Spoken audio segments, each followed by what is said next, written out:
सर्वात मोठी बातमी आहे, कारण इतिहास अभ्यासक इंद्रजित सावंत यांना आता फोनवरून शिवीगाळ करण्यात आली आहे. तसंच घरात येऊन मारण्याची धमकीही देण्यात आली आहे. इंद्रजित सावंत हे ब्राह्मण द्वेष पसरवत असल्याचा आरोप करत आता प्रशांत कोरटकर नावाच्या व्यक्तीने फोनवरून ही धमकी दिली आहे. इंद्रजित सावंत यांनी याबाबतचं कॉल रेकॉर्डिंग जे आहे ते फेसबुकवर पोस्ट केलंय. ब्राह्मणांची ताकद कमी समजू नका, लक्षात घ्या. हो का? तुम्हाला वाटत मराठा मोळा महाराष्ट्र माझा, ब्राह्मणांची अवकाश काय आहे तुम्हाला दाखवून एक दिवस, आणि तुम्ही जिथं म्हणाल तिथे येतो. किती मराठा एकत्र करा तुम्ही, लक्षात घ्या. या या या दम असेल तर या. समजलं? शिवाजी ब्राह्मणांबद्दल इतके वाईट विषारी काय करू बोललो? नका. काय बोललो? विषारी बोलले तुम्ही? कुठल्या रेफरन्सने बोलले? कुठल्या पुस्तकाच्या रेफरन्सने बोलले तुम्ही? काय माहिती तुम्हाला? कुठला विदेशी माणूस इथे आला इतिहास जमा करायला, मला सांगा ना. तुम्ही छत्रपती शिवाजी महाराजांना देशापर्यंत पोहोचणारा भालजी पेंढारकर पहिला ब्राह्मण होता, लक्षात घ्या. हो का? तुमचा छत्रपती कुठे गेला असता काही माहित नसतं पडलं, लक्षात घ्या. आता ऐका, तुमचं नाव काय? बाबासाहेब पुरंदरे कोण होता? ब्राह्मण होता. ऐका इतका द्वेष इतका. तुमचं नाव काय? काय बोलता तुम्ही? माझं प्रशांत कोरटकर, गुगलवर सर्च करा. प्रशांत कोरटकर. इथनं पळायचं काय? हे असली तुझ्यासारखी लई बघितल्यात. हॅलो, हा, तुझ्या साले हरामखोर, रेकॉर्ड कर, रेकॉर्ड. तुझ्या बापाला ब्राह्मणाला बोलशील ना, तुझी टाकीन, लक्षात ठेव.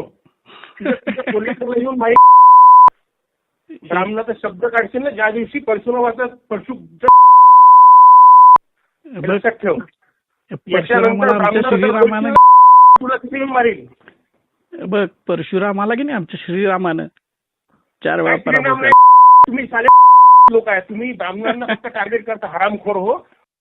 तर दरम्यान पोकळ धमक्यांना घाबरत नसल्याचं इंद्रजित सावंतांनी म्हटलंय. धमकी देणाऱ्या प्रशांत कोरटकरनं शिवरायांचा अपमान केला असून त्याच्यावर कारवाईची मागणी त्यांनी केली आहे. तर आपण कुठलीही धमकी दिलेली नसल्याचं प्रशांत कोरटकरांनी साम टीव्हीशी बोलताना म्हटलंय. माझ्या धमकीबद्दल तर मी काय बोलायचा विषय नाही, कारण आपण सक्षम आहोत त्या विषयावर. पण शिवाजी महाराज आणि संभाजी महाराज यांच्याबद्दल जे आक्षेपार्ह भावना, वक्तव्य या उन्मादी व्यक्तीने व्यक्त केल्यात त्याच्याबद्दल मात्र कारवाई झाली पाहिजे असं माझं म्हणणं. पहिली गोष्ट तर इंद्रजित सावंत यांनी जे पोस्ट केलं त्याच्यानंतर मला सकाळपासून शेकडो फोन आले. पहिली गोष्ट, हा कॉल माझा नाही, हा आवाज माझा नाही. आणि आजच्या टेक्नॉलॉजीच्या याच्यामध्ये कोणी कोणाचे नाव घेऊन फोन करेल आणि शहानिशा न करता त्यांनी सरळ, हा इतका कळीचा मुद्दा आहे सध्या, छावा सिनेमानंतर इतकं झालेलं आहे. आणि मुद्दाम जातीचं लक्षात ठेवून फ्रेम करून हा आरोप केलेला दिसतोय मला. पोलीस आयुक्तांना भेटणार आहे, मी सायबरकडे तक्रार करणार आहे की माझी शहानिशा न करता अशा पद्धतीचा कोळसा कोणी कॉल करून ही सरळ एवढ्या मोठ्या माणसांनी सोशल मीडियावर टाकणं ही अतिशय चुकीची गोष्ट आहे. तर साम टीव्हीच्या या बातमीची मुख्यमंत्र्यांनी दखल घेतली आहे. इतिहास अभ्यासक इंद्रजित सावंतांना आलेल्या धमकी प्रकरणी मुख्यमंत्री देवेंद्र फडणवीसांनी चौकशीचे आदेश दिलेत. कोल्हापूरच्या पोलीस अधीक्षकांना फोन करून त्यांनी चौकशीचे आदेश दिलेत. साम टीव्हीनं सर्वात आधी इंद्रजित सावंतांची धमकी असल्याची जी बातमी आहे ती दाखवली होती.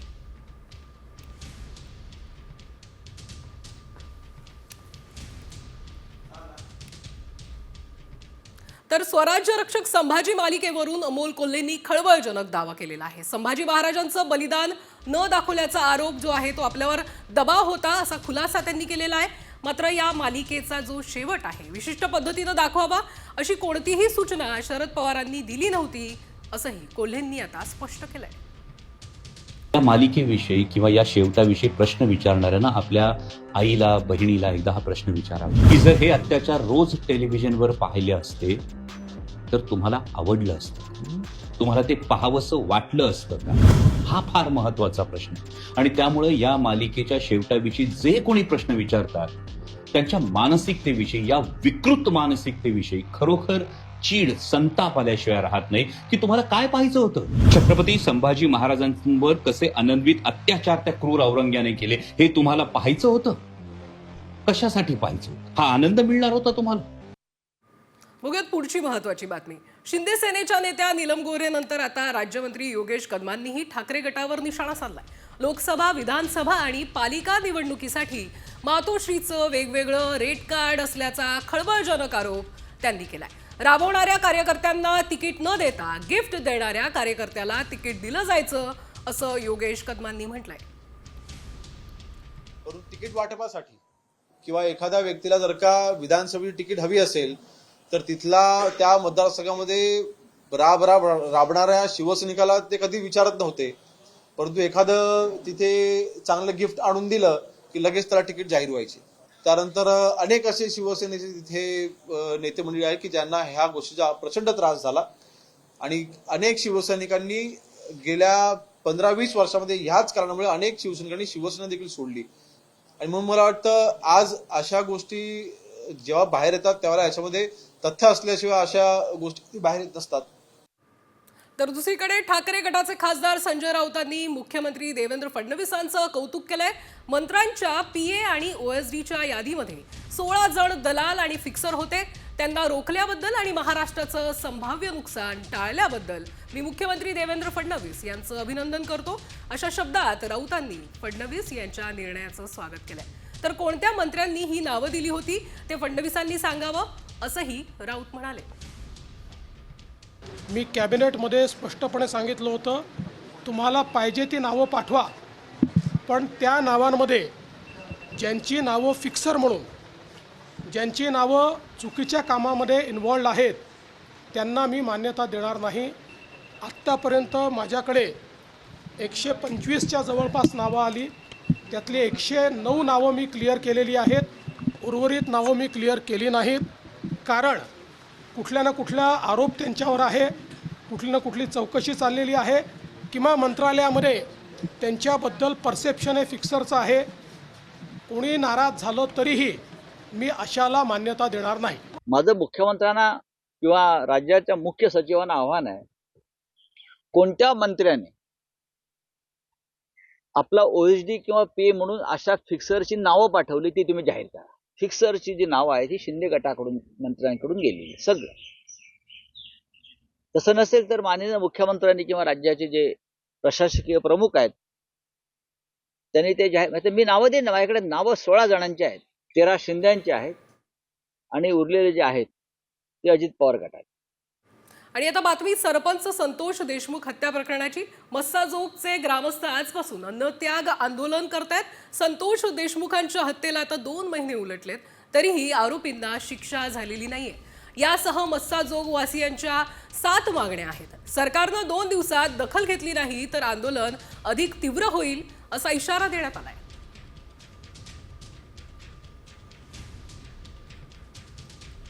यामध्ये मी नाही तर पूर्ण गाव आणि आमचं पूर्ण कुटुंब या आंदोलनामध्ये सहभागी आहे आणि इथे आज विविध गावाहून सुद्धा लोक सहभागी आहेत या आंदोलनामध्ये. ते माझे वडील आमच्यासाठी इतकं होते की त्यांच्या पुढे आम्हाला म्हणजे दुसरं काही दिसतच नव्हतं आणि जर आज ते आमच्यासोबत नाही आहेत, त्यांच्यावर जो अन्याय झालाय त्याविरुद्ध आम्ही फक्त न्याय मागतोय. आणि झालेल्या घटनापासून आज देखील आम्ही एकच मागणी करतोय की माझ्या वडिलांना लवकरात लवकर न्याय द्या. आणि मला आज घडीला हे वाटतंय की माझ्या परीक्षेच्या पुढे सुद्धा माझ्या वडिलांना न्याय मिळणं ही खूप मोठी गोष्ट आहे.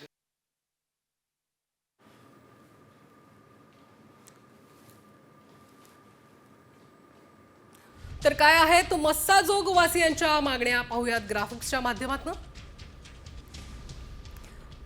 केजचे तत्कालीन पीआय प्रशांत महाजन आणि पीएसआय राजेश पाटील यांना बडतर्फ करून 6 आरोपी करा. फरार आरोपी कृष्ण आंधळेला लवकरात लवकर अटक करा. तर आपण बघतोय ग्रामस्थांच्या कोणत्या मागण्या आहेत ते. सरकारी वकील म्हणून उज्ज्वल निकम यांची नियुक्ती करा. संतोष देशमुख हत्या प्रकरणाचा खटला जलद गतीनं न्यायालयात चालवा. वाशी पोलीस स्टेशनच्या पोलिसांचा सीडीआर तपासून त्यांना 6 आरोपी करा. आरोपींना फरार करण्यास मदत करणाऱ्यांनाही 6 आरोपी करा. पोलिसांनी कळमकडे मृतदेह नेण्याचं षडयंत्र कुणाच्या सांगण्यावरून रचलं याची चौकशी करा.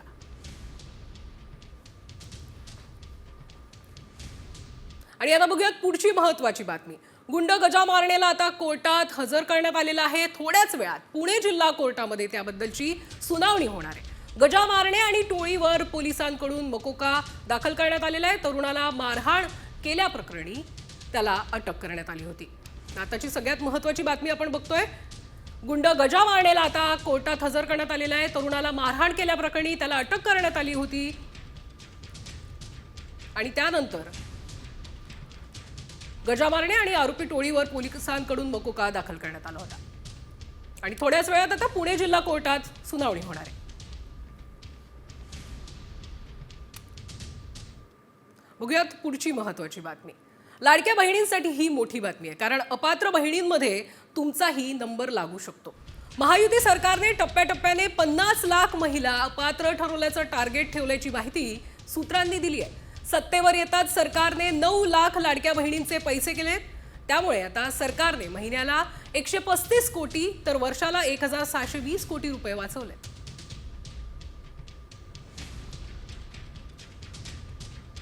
तर लाडक्यांमुळे तिजोरीवर महिन्याला 3600 कोटींचा भार.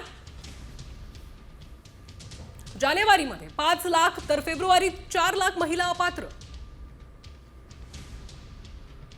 एकापेक्षा जास्त योजनेच्या लाभार्थी महिलांना वगळलं. महिन्याला 135 कोटी तर वर्षाला 1620 कोटी रुपये वाचवले. 50 लाख लाभार्थी कपातीचं सरकारचं उद्दिष्ट.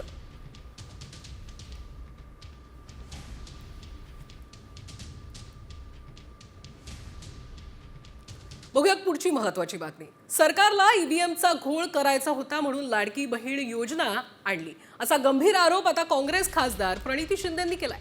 लाडकी बहीण योजनेमुळे सरकारकडे इतर योजनेसाठी पैसेच नाहीयेत. आता 9 लाख लाडकी योजनेतून काढल्या जातील असाही दावा प्रणिती शिंदेंनी केलाय. महाराष्ट्राची तिजोरीच आता आर्थिक अडचणीत सापडली आहे. लाडकी बहिणीचे आता 9 लाख लाभार्थी कट होत आहेत आणि हे आपल्याला माहितीच होतं, एकदा होणार होतं. त्या लाडकी बहीण योजनेकडे सगळे पैसे वळवल्यामुळे अनेक योजना, PM किसान, संजय निराधार, सगळ्या योजना बंद आहेत. लाडकी बहीण आपण म्हणतो एक आय वॉश होतं. ऍक्च्युली त्यांना EVMच करायचं होतं, पण EVM वरच कसं म्हणून लाडकी बहीण मुळे आम्ही जिंकलो. ऍक्च्युली ते EVM मुळे, त्यासाठी ती लाडकी बहीण समोर आणलेली. बघूयात पुढची महत्त्वाची बातमी. काँग्रेसचे माजी खासदार सज्जन कुमार यांना जन्मठेप सुनावण्यात आली आहे. 1984च्या शीख विरोधी दंगल प्रकरणी त्यांना जन्मठेपेची शिक्षा सुनावण्यात आली आहे. आताची सगळ्यात महत्त्वाची बातमी आपण बघतोय ती म्हणजे काँग्रेसचे माजी खासदार सज्जन कुमार यांना जन्मठेप सुनावण्यात आली आहे. तर 1984च्या शीख विरोधी दंगल प्रकरणी त्यांना जन्मठेप सुनावण्यात आली आहे.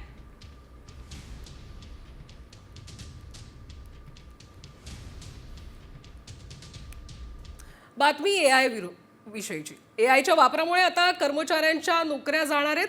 DBS आपल्या 4000 कर्मचाऱ्यांना कामावरून काढून टाकणार आहे. DBS या जागतिक बँकिंग समूहातून 3 वर्षांच्या कालावधीत कर्मचाऱ्यांना काढलं जाईल आणि ही कपात DBS ग्रुपच्या एकूण कर्मचाऱ्यांपैकी 10% आहे. पुढच्या काही वर्षात बँकिंगमध्ये 2 लाख भारतीय कर्मचाऱ्यांवर त्यांच्या नोकऱ्या जाण्याचं संकट आहे.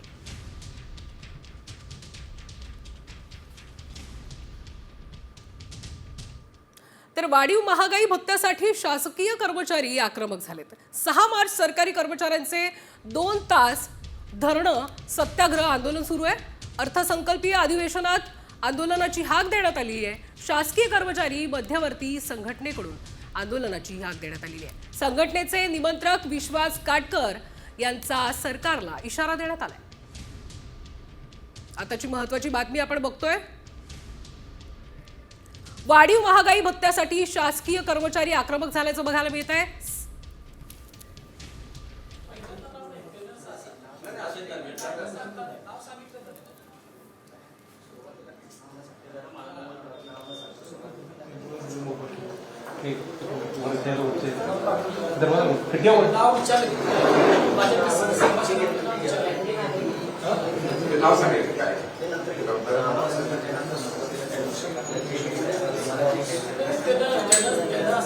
सत्ता आमची ब्राह्मणाची आहे. तर आपण बघतोय इंद्रजित सावंतांचा पोलिसांकडून जबाब नोंदवण्यात येतोय.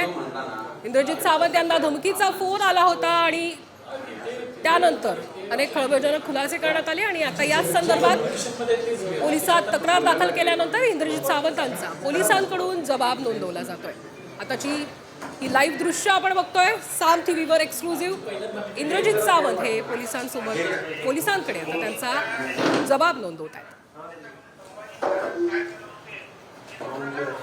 इंद्रजित सावंत यांना धमकीचा फोन आला होता आणि या संदर्भात इतिहास अभ्यासक इंद्रजित सावंत आता पोलिसांकडे जबाब नोंदवत आहेत.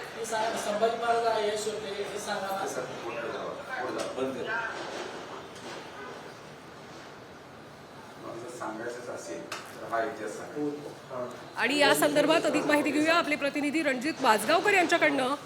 रणजित, काय अधिकची माहिती मिळते?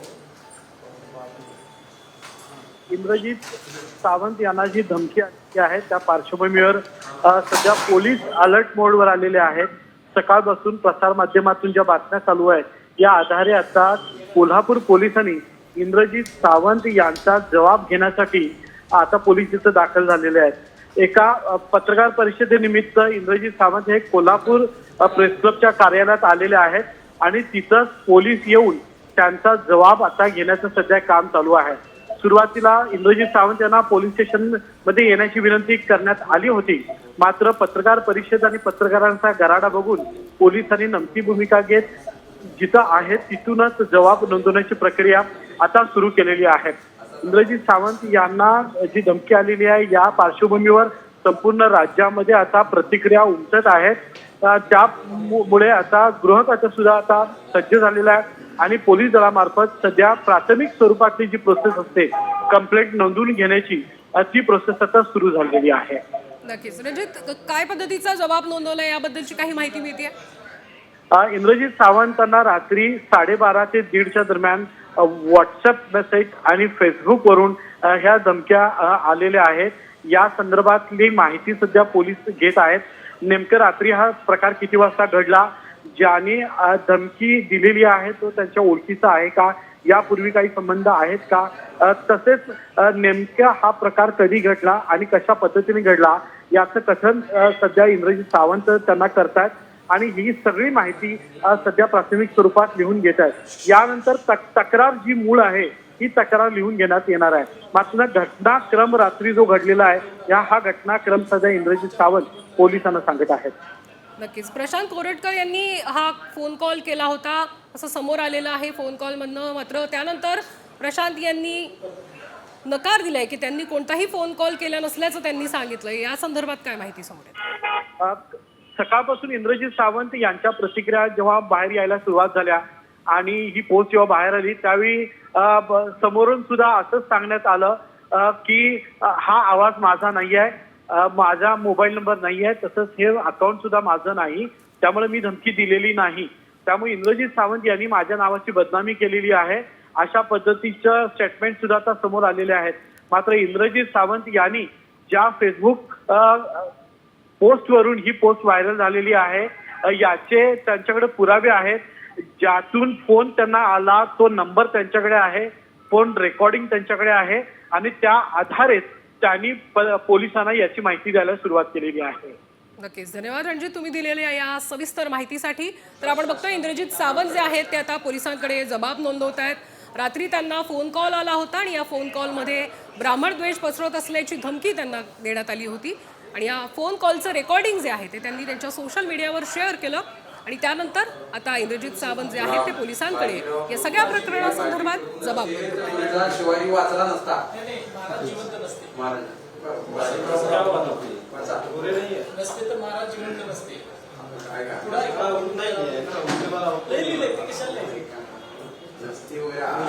प्रकरणी इंद्रजित सावंत हे आता पोलिसात जबाब नोंदवताना दिसत आहेत. 24 सेकंड ड्यूरेशन क्षितिज में ड्यूरेशन कितना है? 24 सेकंड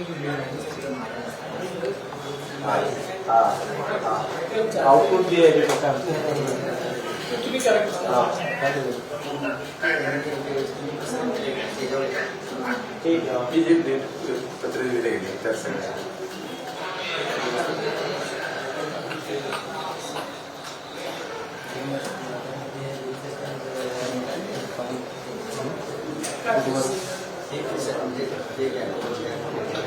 व्हिडिओ पाहिजे